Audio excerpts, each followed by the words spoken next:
এত বড় বড় আলেমরা বয়ান করে শুনতে চায় না, কিন্তু বক্তার কণ্ঠ ভালো হলে শুনি, এটাই মনে হয় সবচেয়ে বাংলাদেশের বড় আল্লামা। এই মানসিকতা যতদিন পর্যন্ত না চেঞ্জ হবে, আমলেরও পরিবর্তন হবে না। হে মুসলমান ইমানদার, তোমার এলাকায় এত বড় বড় আলেম, এদের সংস্পর্শে যাই তো তোমার আমল করার সুযোগ ছিল, করো নাই। এত সুযোগ ছিল বয়ান শুনলা জুমার নামাজের, তাও তুমি করো নাই। ও যুবক, এই জন্য আমি বলি, যত বয়ান হয়, যে পরিমাণে বয়ান হয়, যে পরিমাণে আলোচনা বাংলাদেশে হয়, গোটা বিশ্বই পরিমাণের হয় না। বাংলাদেশে তাওহীদি জনতার অভাব নাই, আলেম ওলামার অভাব নাই, ইমানদারের অভাব নাই। ৯২ ভাগ মুসলমানের রাষ্ট্রে সবাই যদি আমল বলা হইতো, এতদিনে বাংলায় খেলাফতের পতাকা উঠতো। ঠিক কিনা বলেন? এজন্যই তো গোলামি করতে হচ্ছে। এই ইকোবার আছেন কেন মিয়া? কিছু বুঝে না।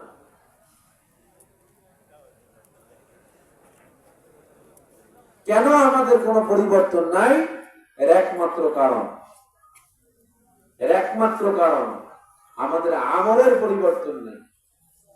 এই কল্প নামের যে আল্লাহ তাআলা আমাদের একটা কষ্টের টুকরো দিয়েছেন, প্রিয় ভাইরা, এই কল্পটা যদি নাপাক হয়, পুরো শরীরটা নাপাক।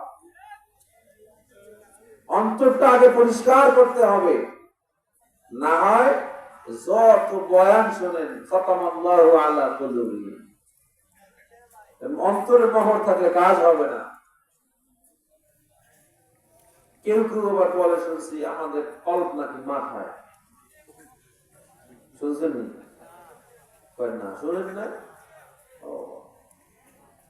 আমাদের নাকি কল্প বলতে কিছু নাই, মাথা দিয়েই চিন্তা করে। হয়তো মাথায় কিছু নাই, একটু মাথা খাটাই চিন্তা করে। কত কেন বলে মাথা দিয়ে মানুষ চিন্তা করে না? মাথা দিয়ে চিন্তা করার পক্ষে কারা কারা আছেন? হাত উঠান। ভয় নাই, হাত উঠান। মানুষ মাথা দিয়ে চিন্তা করে, এটার পক্ষে কয়জন আছেন? হাত উঠান। দেখছেন নি? এখানে ইখতিলাফ পাইছে গেছে, আর মাযহাব সাইডেও খুব সমস্যা হয়ে গেছে না? একটু জায়গায় ইখতিলাফ হয়ে গেছে। অন্তর দিয়ে চিন্তা করে এর পক্ষে কে আছে? এই দেখছেন, একদল উদয় নেই, মাঝখানে বলে দিচ্ছে। কোনটা উদয় ঝামেলায় ভরে যায়। বাংলাদেশে ভোট তো 4 কোটি, আর বাকি 10-12 কোটি এদের বাতাসে যেদিকে যায় টাকার বান্ডিল বেশি, ওদিকে যাই ভোট দেয়। ঠিক কিনা? সিলেটে এমন নাই, আছে?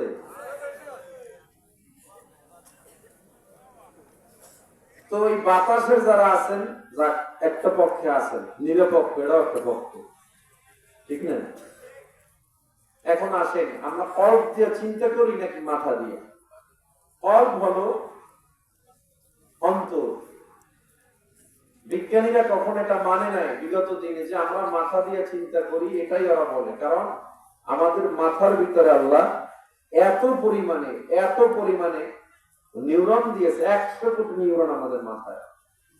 এক একটা কোষের মধ্যে 1 লক্ষ নিউরন। মাথার মধ্যে আল্লাহ এত কিছু দিয়েছে। এই মাথা, আমরা যখন কোনো কিছু চিন্তা করি, আমাদের মাথায় বিদ্যুৎ তৈরি হয়। একটা 25 ওয়াটের বাল্ব জ্বলে উঠবে মাথায় দিলে, এত পরিমাণে তরঙ্গ সৃষ্টি হয়। আপনাদের ফোন মেমোরি আছে না? মেমোরি কার্ড অনেকের, আবার কারো ফোন মেমোরি, কারো আলাদা কার্ড। একটা মেমোরিতে 2GB, 4GB, 8GB বা 10GB একটা মেমোরিতে যে কি পরিমাণ ভিডিও রাখবেন, হয়তো 10 ঘন্টা দেখার মতো ভিডিও, অথবা 1 TB টেরাবাইট, বড় বিশাল 5 দিন ভিডিও দেখার মতো ভিডিও একটা মেমোরিতে রাখতে পারবেন। আমাদের মাথার মেমোরির সাইজ কত জানেন? আমাদের মাথার মেমোরির সাইজ হলো, এই মাথায় যদি ভিডিও ঢুকানো হয়, এটার লাগে তার লাগায়, এখানে একটা স্ক্রিন লাগানো হয়। এই মাথার মেমোরিতে যখন ভিডিও চলবে, 350 বছর পর্যন্ত ভিডিও চলবে। এটা আমাদের মাথায় এত পরিমাণে মেমোরি জায়গা আল্লাহ দিয়েছে। এজন্য বিজ্ঞান কখনো এর বাইরে চিন্তাই করে না, যে আমরা মাথা দিয়ে চিন্তা করি, মাথা দিয়ে উপলব্ধি করি, এটা বিজ্ঞানের কথা। আর হার্ট বা কল্প, এটা দিয়ে আমরা চিন্তা করি না। বিজ্ঞান বলে হার্টের কাজ হলো রক্ত সার্কুলেশন করা, ব্লাড সাপ্লাই দেয় 5.7 লিটার পর্যন্ত, বেশিও দেয়। অক্সিজেন নিউট্রিশনের কাজ করে আমাদের হার্ট। হার্ট একটা স্পন্দন আছে, 70-72 পর্যন্ত স্পন্দন করে। হার্ট আমাদের পুরো শরীরে অক্সিজেন ছড়ায়। এর বাইরে হার্টের কাজ নেই। আর আমার আল্লাহ কয় ওয়াসিরু কওলাকুম আও জাহারু বি ইন্নাহু আলিমুম বিযাতিস সুদূর। আল্লাহ বারবার কওলের কথা বলে, বিজ্ঞানীরা এটা মানে না। আল্লাহ কয় তুমি প্রকাশ্যে করো আর গোপনে বলো, সব আল্লাহ, তোমার সিনার খবর, অন্তরের খবর আল্লাহ জানে। অন্তর এইটা না এইটা, এইটা না এইটা। দেখেন আল্লাহ যে একটা আয়াত বললাম সূরা বাকারায়, ওয়া খাতামাল্লাহু আলা কুলুবিহিম, আল্লাহ কলবের উপরে মোহর মেরেছেন। কলব কোনটা? এইটা না এইটা। এখন যদি কেউ কয় যে কলব বলতে কিছু নাই, কলব আঙ্গ মাথায়, আল্লাহ প্রায় 35 জায়গায় কলবের কথা বলেছে কোরআনে। আমার এত বিস্তারিত ব্যাখ্যার সময় নেই। 35 জায়গায় বলেছেন আল্লাহ কলবের কথা। বিজ্ঞান মানে না। ঠিক 1989 সালে আইসা ডক্টর সি অ্যান্ড্রু আর্মো উনি আবিষ্কার করলেন যে না, মানুষ শুধু মাথা দিয়েই চিন্তা করে না, মানুষ এই গোস্তের টুকরা আমাদের যে হার্ট দিয়েও মানুষ চিন্তা করে। সুবহানাল্লাহ। কোরআন চ্যালেঞ্জ দিছে 13,000 বছর আগে, এরা মানছে 1989 সালে, কিন্তু বাকি বিজ্ঞানীরা মানে না। এরা কয় না আমরা মানি না। ডক্টর সি অ্যান্ড্রু আর্মোরের কথা অন্য বিজ্ঞানীরা মানে না। এরা বলে না, মাথা দিয়েই চিন্তা করি, এই হার্ট দিয়ে চিন্তা করি। 2024 সালের ফেব্রুয়ারিতে তারা মেনে নিয়েছে। তারা নতুন গবেষণা the little brain in the heart, একটা বিশাল আর্টিকেল আছে, আপনারা পড়ে দেখেন, আবিষ্কার, ওয়েবসাইটে গেলেই পাবেন। যে আমাদের এতদিন বিজ্ঞান বলছে না মাথা দিয়েই চিন্তা করি, বিজ্ঞান ফাইনালি বলছে না, আমরা কল্প দিয়েও চিন্তা করি। শুধু চিন্তা করি তা না, মাথারও প্রায় 7 সেকেন্ড আগে আমাদের কল্প টের পায়। চিন্তা করছেন? সিলেটে একটা অ্যাক্সিডেন্ট হয়েছে, একটু কষ্ট লাগে না? যে মাথার মগজ বাইরে হয়েছে, একটু কষ্ট পাইছেন। এই কষ্টটা সবার আগে হার্ট পায়, এরপরে মাথায় পায়। যারা বলছে মাথা দিয়ে চিন্তা করেন, এরাও ভুল। আমরা মাথা দিয়েও চিন্তা করি, হার্ট দিয়েও চিন্তা করি, কারণ হার্টের সাথে মাথার সাথে একটা নিউরাল নেটওয়ার্ক কানেকশন আছে। এই দুইটা মিলে আমাদেরকে চিন্তা বিশাল বিশাল ভান্ডার আছে। সুবহানাল্লাহ। তাহলে আমাদের হার্ট কল্প দুইটাই চিন্তা করে, এবং হার্ট আছে, এটা যদি নাপাক হয়, সব নাপাক নবীর কথা। যারা কয় আমগো কল্প নাই, অনেকে বলছে, আপনারা দেখে নিন, আমগো কল্প সব মাথার মধ্যে। আমি মনে করি এর মাথার মধ্যে কল্প যে বলছে, আমরা মাথায় কোনো ব্রেন তো নাই। এই কথা কেমনে বলে? না কোরআন নিয়ে গবেষণা নাই? সুবহানাল্লাহ। যেখানে বিজ্ঞান 1989 সালে, এই তো 50 বছর হয় না এখন, এর ভিতরে বিজ্ঞান মেনে নিয়েছে। এরকম বহু আবিষ্কার বিজ্ঞানরা মানতে চায় না, ফাইনালি আইসা কোরআনের মতই তারা মেনে নিয়েছে। তারা যা এখন আবিষ্কার করতেছে, কোরআন 1,500 বছর আগে আবিষ্কার করে রেখে দিয়েছে। সুবহানাল্লাহ। না, তোমার সন্তান কোথায় পড়ে? কয় মাদরপুর মাদ্রাসায়। লাভ নাই কেন? মাদ্রাসায় পড়ে চাকরি পাওয়া যায় না, মাদ্রাসায় পড়ে ওসি হওয়া যায় না, মাদ্রাসায় পড়ে ডিসি হওয়া যায় না, এমপি হওয়া যায় না, মন্ত্রী হওয়া যায় না। হইয়া যদি পালায়া যাওয়া লাগে, হইয়া লাভটা কি? হইলাম আমি, যাই হোক, কিন্তু ওসি হইলাম, ডিসি হইলাম, কিন্তু দুনিয়ার সব পাইলাম, আল্লাহরে পাইলাম না। এই ওসি হওয়ার মধ্যে কোনো লাভ নাই, ডিসি হওয়ার মধ্যে কোনো লাভ নাই। তবে আল্লাহ শুকর, ওই ওসিরা এসপির আমগো দেখলে চেয়ার চাইরা তাদের চেয়ার আমগো বসতে দেয়। ঠিক কিনে জোরে বলে? কোরআন ওয়ালাদের সম্মান কে দিয়েছে? সন্তান মাধবপুর মাদ্রাসায় পড়ে লাভ নাই, সন্তান কিছু পারবে না, বুঝবে না। সন্তানের মাথার মধ্যে শুধু আরবি ঢুকবে, আর কিছু পারবে না। এরকম একদল লোক আছে না নাই? বলে আরো জোরে কম। অথচ কোরআনে আল্লাহ তাআলা যা দিয়েছে, গোটা পৃথিবীর অন্য গ্রন্থ খুঁজে কোথাও তুমি এত সুন্দর জ্ঞান পাইবা না। ও যুবক, আল্লাহর বান্দা, ভালো করে জেনে নাও, ভালো করে বুঝে নাও, এই কোরআনে কসমোলজি, অ্যাস্ট্রোলজি বিদ্যা, বায়োলজি, জিওলজি, ফিজিক্সের জ্ঞান, পদার্থ বিজ্ঞান, মহাকাশ বিজ্ঞান পর্যন্ত আল্লাহ দিয়েছে। রাজনীতি কেমনে করতে হবে তাও আল্লাহ তাআলা শিখিয়ে দিয়েছে। অনেকে কয় হুজুররা আবার রাজনীতি করে কেন? হুজুররা করবে না তো তুমি করবা।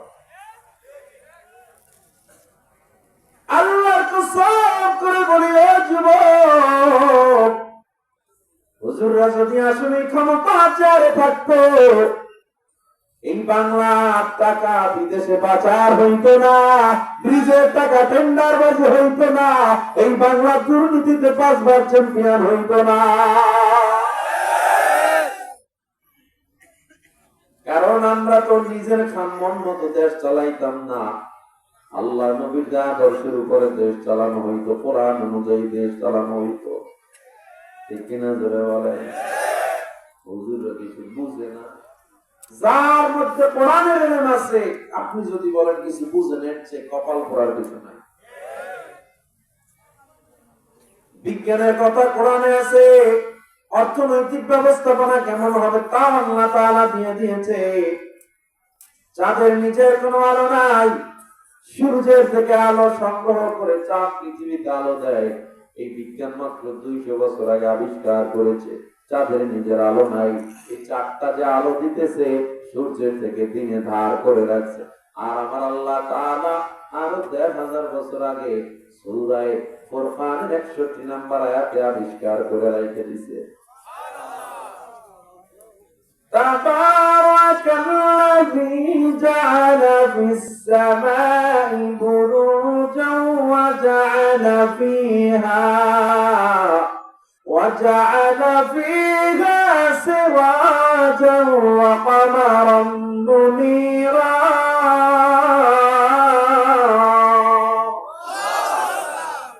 আল্লাহ তাআলা বলে, আরো 1000 বছর আগে বিজ্ঞান বলল 150 বছর আগে চন্দ্র সূর্যের কক্ষপথ, চন্দ্রের পথ আলাদা, সূর্যের পথ আলাদা, একটার পথে একটাই যায় না, তাদের প্রত্যেকের কক্ষপথ আছে আলাদা আলাদা, ঘুরে আবার সেই জায়গায় আসে। আল্লাহ তাআলা 1000 বছর আগে জানায় দেয় সূরা আম্বিয়া 33 নম্বর আয়াত। এ বান্দা, বিজ্ঞান কইল 150 বছর আগে, আর আমরা হুজুররা যে কোরআন পড়ি, কোরআনে আল্লাহ কইছে 1000 বছর আগে। সুবহানাল্লাহ। هو الذي خلق الليل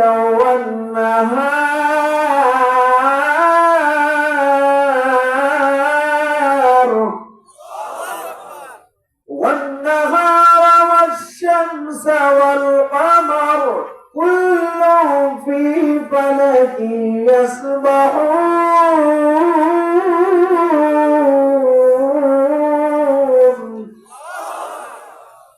এই যে দেখেন, পিঁপড়া বিদ্যা আবিষ্কার করেছে। পিঁপড়ারা বাজার সদাই করে, এদের মৃতদেহেরা কবর দেয়, মারামারি করে, সালিশ ব্যবস্থা আছে। পিঁপড়াদের মধ্যে প্রধানমন্ত্রী কামরা ভিন্ন, স্বরাষ্ট্রমন্ত্রী কামরা ভিন্ন। পিঁপড়াদের মধ্যে পুরো মানব সুলভ আচরণ, এদের মধ্যে সড়ক যোগাযোগ ব্যবস্থাপনা আছে। এদের মধ্যে আবার একদল আছে ওয়েদার কন্ট্রোল প্যানেল, এরা শুধু আবহাওয়া কন্ট্রোল করে।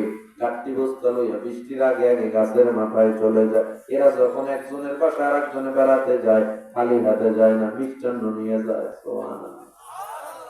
এই পিঁপড়া বিদ্যা মাত্র 89 বছর আগে বিজ্ঞান আবিষ্কার করছে।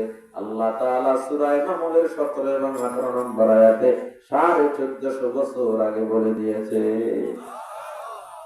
এই যে প্রায় 13000 বছর আগে আল্লাহ বলে রাখছেন, তাইলে বোঝা যায় সব জ্ঞানের ফ্যাক্টরি হলো কোরআন। ঠিক কিনা? আর এই কোরআন যারা পড়ে এরাই জ্ঞানী। অন্য যারা কোরআনকে মাইনাস করে হ্যাঁ, অন্য পড়ালেখাও দামি, কিন্তু কোরআন এবং ইসলামকে মাইনাস করে যারা পড়ে, এটা কোরআন বুঝতে চায় না, আমি বলবো যেই জ্ঞান তোমার আল্লাহ পর্যন্ত নিতে পারো না, ওই জ্ঞান কোনো জ্ঞানই হতে পারে না।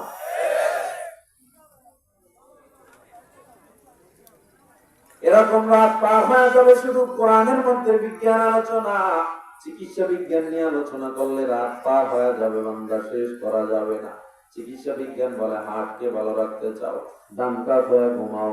আমার নবী 1000 বছর আগে বলে ডান কাত হয়ে শোয়া সুন্নাত। চিকিৎসা বিজ্ঞান কয় লিভারকে ভালো রাখতে চাও, খবরদার মদ পান করবা না। ইসলাম 1000 বছর আগে বলে মদ পান হারাম। ইসলাম 1000 বছর আগে জানা দেয় মদ পান করা হারাম। চিকিৎসা বিজ্ঞান পাকস্থলী ভালো রাখতে চাও, খবরদার খবরদার তোমরা শুকরের গোস্ত খাও না। ইসলাম 1000 বছর আগে বলে শুকরের গোস্ত হারাম, ঠিক কিনা? ফিঙ্গারপ্রিন্ট, এই যে বোতলটা আমি ধরলাম, এই রাখলাম, এটা কিন্তু আমার আঙুলের ছাপ লেগে আছে, ঠিক না? এটা যখন ডিএনএ টেস্ট করা হবে, আমার আইডি কার্ড এটার সাথে, যেই ফিঙ্গারের সাথে অ্যাডজাস্টমেন্ট আসবে, আমার আইডি কার্ডটা বেশি হবে, কারণ আমি আইডি কার্ড করার সময় ফিঙ্গার দিয়েছি কিনা। এই পৃথিবীতে ইউনাইটেড নেশন বা জাতিসংঘের গণনা অনুযায়ী প্রায় 750 কোটি মানুষ, একজনের আঙুলের ছাপের সাথে আর একজনের আঙুলের এই ছাপের মিল নেই। আল্লাহু আকবার। তার মানে একটু জায়গায় 750 কোটি ব্যবধান করেছেন এই ফিঙ্গারপ্রিন্ট তথ্য। আপনার আইডি কার্ড দেখবেন প্রশাসন কোথাও খুন হয়েছে, অস্ত্র পরে আছে, প্রশাসন সেটাকে রুমাল দিয়ে দেয়, ঠিক নেই? কেন? ওই আঙুলের ছাপ শনাক্ত করলে খুনিকে পাওয়া যাবে, কে খুন করছে তার আঙুলের ছাপ অনুযায়ী আইডি কার্ড বেশি হচ্ছে, ঠিক না? এই বিজ্ঞান মাত্র 88 বছর আগে আবিষ্কার করেছে ফিঙ্গারপ্রিন্ট তত্ত্ব। আমার আল্লাহ সূরা কিয়ামত 1000 বছর আগে বলে দিয়েছে। সুবহানাল্লাহ, কত দূরে যাবে বিজ্ঞান! আজ পর্যন্ত ভূমিকম্পের কোনো মেশিন বানাতে পারে না। ভূমিকম্পের পূর্বাভাস যে কালকে ভূমিকম্প হবে, এটা বলার মতো শক্তি বিজ্ঞানের নাই। পৃথিবীতে একটা প্রাণী আল্লাহ বানাইছে যে ভূমিকম্পর আগে সব টের পায়, এটা হলো ব্যাঙ। সুবহানাল্লাহ, কি এটা? ব্যাঙ কত প্রকার জানেন? হ্যাঁ, জানা লাগবে না, খালি খাইবেন, ঘুমাইবেন, এত কিছু কোরআন নিয়ে জানার দরকার নাই। আর মাঝে মধ্যে হুজুরকে বদনাম করবেন যে কোরআন করে লাভ কি, এটা করে দিবেন, কারণ এটা কইলেই তো সব দিক দিয়ে বাঁচা যায়। দুর্নীতি করেন আপনারা আর জেলে ঢুকেন ওলামায়ে কেরামকে, কারণ ওলামায়ে কেরামকে জেলে ঢুকেলে তো বড় বড় বোতল গুলো খাওয়া যায়, ঠিক না? দুর্নীতি কইরা বদমাইশি। এই যে ইউসুফ আলাইহিস সালাম জুলাইখার সাথে অপকর্ম করেন নাই, জুলাইখা 7 কামরা থেকে বাইরে হইয়া ইউসুফ আলাইহিস সালাম আজিজে মিসর কইতেছে, কি হইছে? জুলাইখা কয় আমারে জোর করে অপকর্ম করতে চাইছে ইউসুফ। ইউসুফ আলাইহিস সালামের কেউ নাই, একজন আছে, তিনি কে? ইউসুফ আলাইহিস সালাম অবাক, জিবরিল কানে কানে কয় বলো তুমি নির্দোষ। ইউসুফ কয় কাইফ, কিভাবে আমি নির্দোষ এটা প্রমাণ করব? ইন্নাল্লাহা মা'আ, তোমার সাথে আল্লাহ আছে, আর কিছু লাগবে না। ইউসুফ আলাইহিস সালামকে আসলেই তো আমার আল্লাহ আছে, দিছে বইলে আমি নির্দোষ, সাক্ষী আনো, আতু বুরহানাকুম, সাক্ষী দাও। ইউসুফ আলাইহিস সালাম সাক্ষী কই পাবে? জিবরিল কয় দ্বিতীয় নাম্বার কামরায়, তাফসীরে মাজারিতে আছে তৃতীয় নাম্বার কামরায় 6 মাসের একটা দুধের শিশু আছে, এটা তোমার পক্ষে সাক্ষী দেবে। 6 মাসের দুধের বাচ্চা এসে আঙুল জাগায় বলে আল্লাহু আকবার, আঙুল জাগায় বলতেছে ওই আল্লাহর কসম যে আল্লাহর হাতে আমার জান ও প্রাণ, ইউসুফের জুব্বা যদি সামনের থেকে ছেঁড়া থাকে ইউসুফ দোষী, আর পিছন থেকে ছেঁড়া থাকে জুলাইখা দোষী। আজিজে মিসর ইউসুফকে ঘুরায় দেখে ইউসুফের জুব্বা পিছন থেকে ছিঁড়া, তার মানে জুলাইখা তারে থাবা দিছিল অপকর্মের জন্য।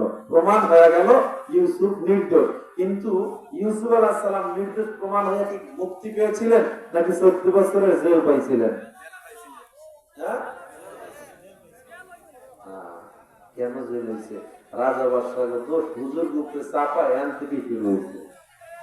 কথা কয় না, আপনারা কথা না কইলেও সঠিক, ঠিক কইলেও ঠিক, না কইলেও ঠিক, চুপ থাকেন, কারণ কথা আপনারা বেশি বলতে চাইতেছেন না। তেমন কারণ কথা কইলে আবার যদি আপনার জরিমানা হয়, হকের পক্ষে থাকলে যদি আবার জান্নাতে যাইয়া পড়েন। কারণ এই জান্নাত তো হুজুর গুলোকে আল্লাহ বানায় রাখছে, কবর হাসর তো হুজুরাই সব সামলাবে, কোরআন হুজুরদের, মাদ্রাসাওয়ালাদের। আপনাদের জন্য তো জান্নাত নাই, ঠিক না? আপনারা জান্নাতে যাবেন? দায়বদ্ধতা ইসলামকে নিয়ে শুধু আমাদের না, আপনাদেরও আছে। এজন্য বলি, এই যে চাপায়া দেওয়ার সিস্টেম, চাপায়া দেওয়ার সিস্টেম আজ থেকে শুরু হয় না। সেই ইউসুফ আলাইহিস সালাম 14 বছর বিনা দোষে জেল খেটেছে। পরবর্তীতে আল্লাহ ইউসুফ আলাইহিস সালামকে সেই মিশরের প্রধানমন্ত্রী বানিয়ে দেখিয়ে দিয়েছেন যে উলামায়ে কিরাম আল্লাহওয়ালাদেরকে দুনিয়ার কোন মানুষ অসম্মানিত করতে চাইলে সে অসম্মানিত করতে পারে না। তাৎক্ষণিক তাদেরকে বন্দী করলে, জুলুম করলে অসম্মানিত করতে পারে না। পরবর্তীতে তাদেরকে আল্লাহ তাআলা এমন সম্মান দেয় যে ওই জালেমরা থাকার জায়গা পায় না। ওলামায়ে কেরাম সম্মানের সাথে নেতৃত্ব দিয়ে বেড়ায়।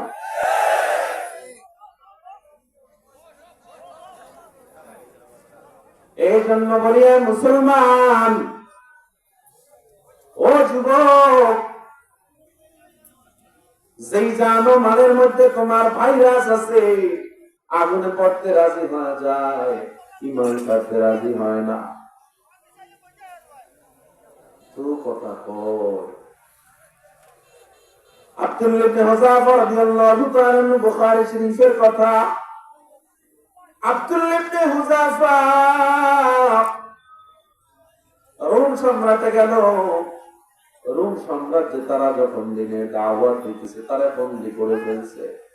বন্দী করার পর রোম সাম্রাজ্যের বাচ্চা হিরাক্লিয়াসের কাছে নেওয়া হয়। হিরাক্লিয়াস কয়, তোমার সাহস তো কম না, তুমি জানো না রোম সাম্রাজ্য ইসলামের কোন দাওয়াত চলবে না। রোম সাম্রাজ্য ইসলামের কোন দাওয়াত চলবে না। আব্দুল্লাহ ইবনে হুযাফা বলে, আমি ভালো করে জানি দাওয়াত দিতে পারবো না, কিন্তু কোন বাধা আসলে ইসলামের দাওয়াত বন্ধ করা আমাদের নবী শিখান নাই। রোম সম্রাট এবার দেখে বলে, তুমি জানো পরিণাম কি হতে পারে? আমি ভালো করে জানি আমার পরিণাম মৃত্যুদণ্ড হতে পারে। তাই এরপরেও আসতো? বলে, হ্যাঁ। কেন আসছো? আল্লাহ তাআলার উপরে যারা ভরসা করে, অন্তরে কালেমা যারা লালন করে, ওরা কখনো মৃত্যুকে ভয় পেতে পারে না। ওই ঘরের কোণে বসে মরার দাম তো নেই কোনো, খানকা ছেড়ে বাইরে এসো, বাতিলকে আঘাত হানো। ওই ঘরের কোণে বসে মরার দাম তো নেই কোনো, খানকা ছেড়ে বাইরে এসো, বাতিলকে আঘাত হানো।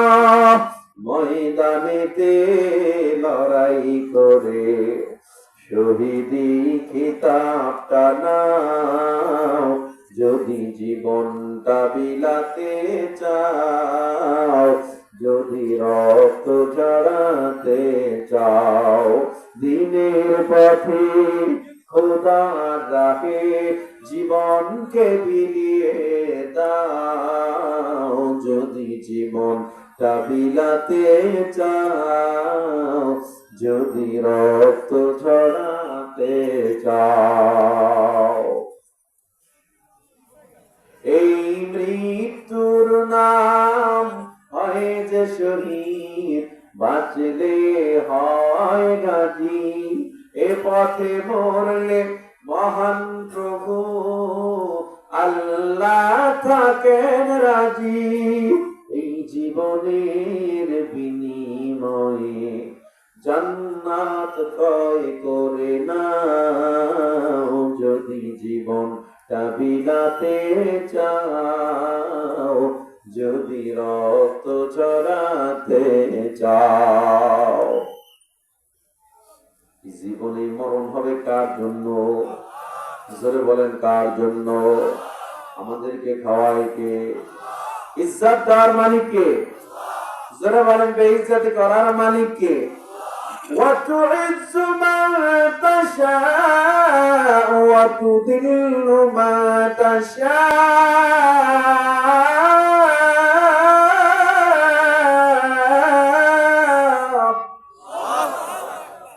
বাদশাকে ফকির বানাও, ফকিরকে আমির বানাও, বাদশাকে ফকির বানাও, ফকিরকে আমির বানাও। মান অপমান কান্না হাসি তোমার হাতে লুকানো, সৃষ্টিগত অবিরত তোমার মায়ায় জড়ানো। দৃষ্টি মোদের যায় যত দূর, দৃষ্টি মোদের যায় যত দূর, সৃষ্টি তোমার ছড়ানো, সৃষ্টি যত অবিরত তোমার মায়ায় জড়ানো। সবকিছুর ক্ষমতা কার? সব কিছুর রিজিকের মালিক কে? নাকি আমার পিসাব, নাকি দুনিয়ার কোন নেতা? হে মুসলমান, দেখছি তো রাখেন এখানে। হে মুসলমান ইমানদার,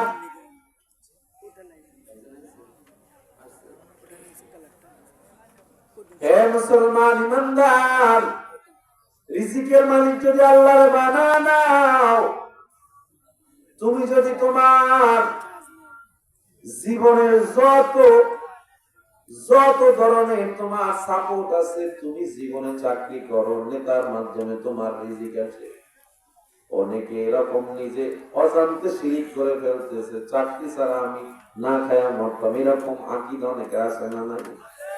এই ব্যবসাটা না থাকলে আমি না খায়া মরবো, এই আকীদা রাখা যাবে না। এটা একটা উসিলা।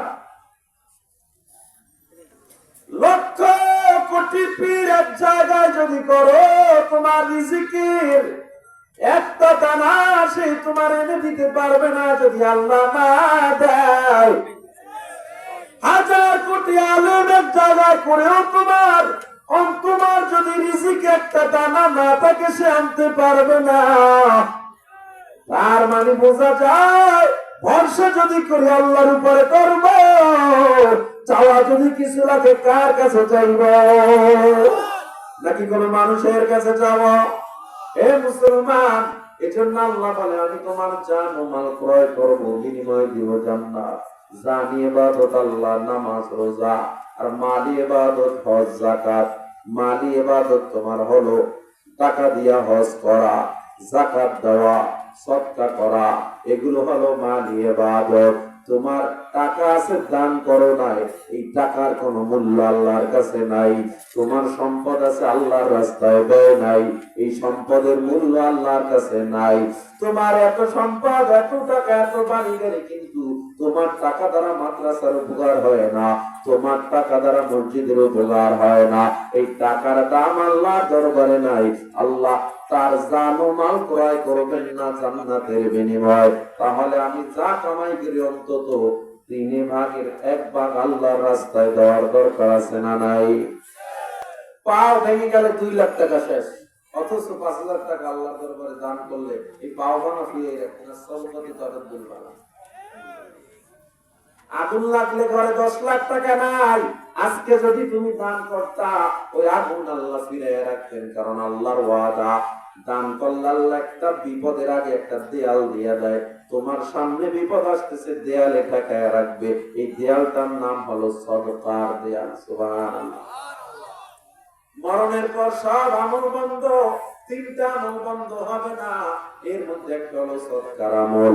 তুমি যদি সদকা করে যাও, কবরে আল্লাহ সওয়াব পাঠাতে থাকবে। মরণ শুধু না, কিয়ামত পর্যন্ত সওয়াব আল্লাহ পাঠাতে থাকবে।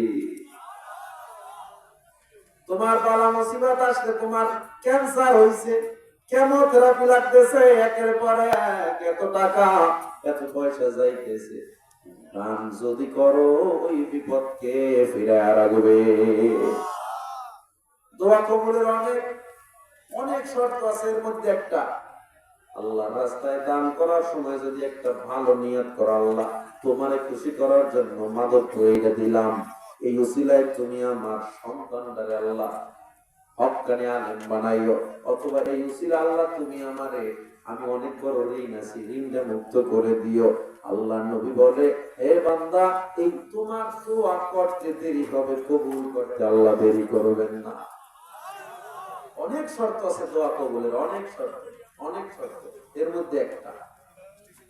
তাহলে আমরা আজকে যে আলোচনা শুনলাম, ইন্নাল্লাহ আশতারা মিনাল মুমিনিনা আনফুসাহুম, আল্লাহ তাআলা ক্রয় করবেন মুমিনের জান, ওয়া আমওয়ালাহুম, তার মাল আল্লাহ ক্রয় করবেন, বিনিময়ে দিবে আল্লাহ জান্নাত। কোন জান এবং মাল? যেই জান ইবাদতের মধ্যে, নামাজের মধ্যে 2 নম্বরই নাই, যেই জান ইবাদতের মধ্যে, রোজার মধ্যে কোনো লৌকিকতা নাই, আর মাল ইবাদত, বান্দা সদকা করতে হবে, আল্লাহর রাস্তায় দান করতে হবে। এই দুইটা জিনিস যদি তোমার থাকে, আল্লাহ জান্নাত দিয়ে দিবে। এতটুকু আলোচনা মুখস্থ থাকবে ইনশাআল্লাহ। আল্লাহ মুমিনের জান ও মাল বিনিময়, জান্নাতের বিনিময় ক্রয় করবেন, এতটুকু জিনিস মুখস্থ থাকবে ইনশাআল্লাহ। তাইলে জান ইবাদত করব আমরা, মালি ইবাদতটা একটু করা যাবে ইনশাআল্লাহ। এই এই আমার দিকে জান, আমি যা শুরু ভাই আমার দেখে করে দেখে আমার দিকে ভাই, বাসিটা ফুয়াইয়েন না, একটু কাম করতে দেন। এই যুবক ভাই, বাসি বলার লাগবে না, কেউ ডিস্টার্ব দিবে না।